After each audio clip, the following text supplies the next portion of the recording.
Hello, good morning class 10th। हम लोग पढ़ रहे थे बच्चों समास। समास क्या है और समास विग्रह क्या है।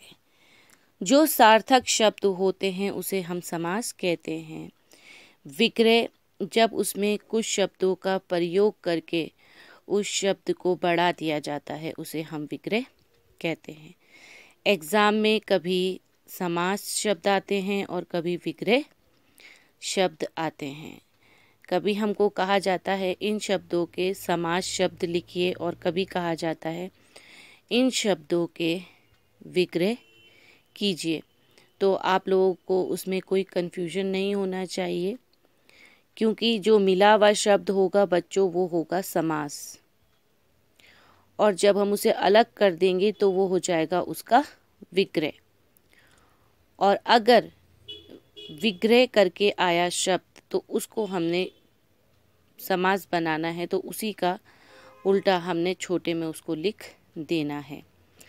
तो बच्चों आज इसमें थोड़ा कुछ अंतर बताया गया है, इसको आप अच्छे से समझ लीजिए ताकि आपको इसका अंतर भी पता चले। जैसे हमने पढ़ा कर्मधारय समास और बहुव्रीहि समास, इन दोनों में अब अंतर बताया जा रहा है। देखो बच्चों, कर्मधारय समास में सामाजिक शब्द का उत्तर पद प्रधान होता है और पूर्ण पद का पद तथा उत्तर पद में विशेषण विशेष्य का संबंध रहता है। पहला पद प्रधान होता है, जैसे कमल नयन, खूबसूरती के बारे में बताया जा रहा है। कमल नयन मतलब आंखें कैसी हैं, कमल के समान नयन है। आंखें बिल्कुल जैसा कमल खूबसूरत होता है वैसी खूबसूरत हैं। बहुव्रीहि समास में सामासिक शब्द के दोनों पदों में विशेषण विशेष्य का संबंध नहीं होता। विशेषण और विशेष्य हम पहले बता चुके हैं आप लोगों को। विशेषण क्या होता है और विशेष्य क्या होता है। विशेष्य वो चीज़ जिसके बारे में बताया जाए, विशेषण उसकी खूबसूरती या उसकी बदसूरती उसके बारे में, ठीक है ना।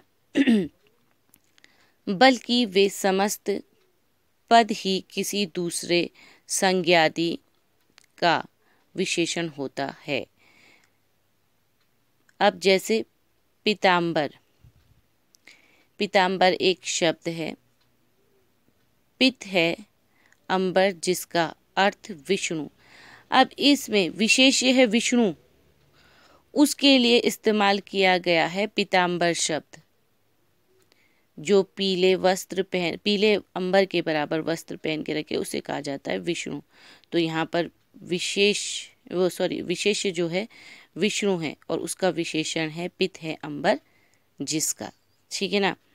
उसके बाद है कर्मधारय समास और द्विगु समास में अंतर। अब इन दोनों में अंतर क्या है।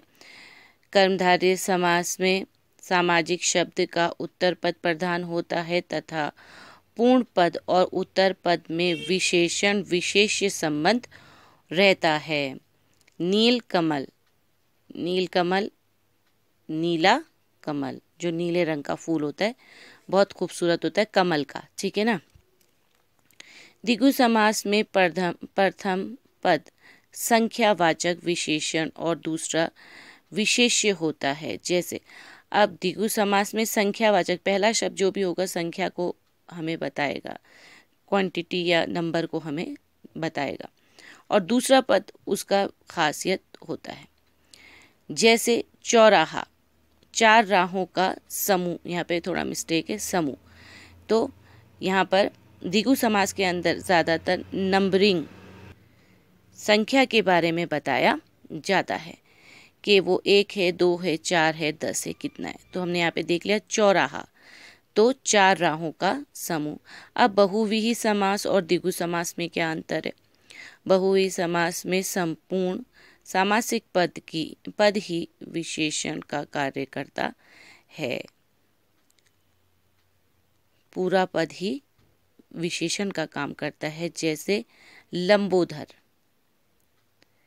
लंबा है उदर जिसका अर्थ है गणेश। लंबोदर गणेश के लिए इस्तेमाल किया जाने वाला शब्द है।